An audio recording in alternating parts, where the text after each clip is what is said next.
قل أعوذ برب الناس হে নবী, তুমি বলো, আমি আশ্রয় চাই মানুষের মালিকের কাছে। ملك الناس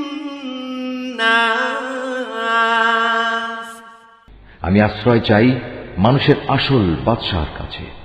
إله الناس আমি আশ্রয় চাই মানুষের একমাত্র মাবুদের কাছে।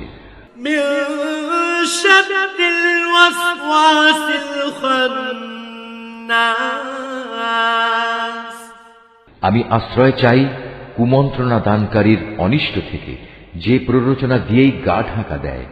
الذي يوسوس في صدور الناس যে মানুষের অন্তরে কুমন্ত্রণা দেয়। من الجنة والناس জিনদের মধ্যে থেকে হোক বা মানুষদের মধ্যে থেকে হোক, তাদের অনিষ্টের হাত থেকে আমি আল্লাহ তাআলার কাছে আশ্রয় চাই। صدق الله العظيم।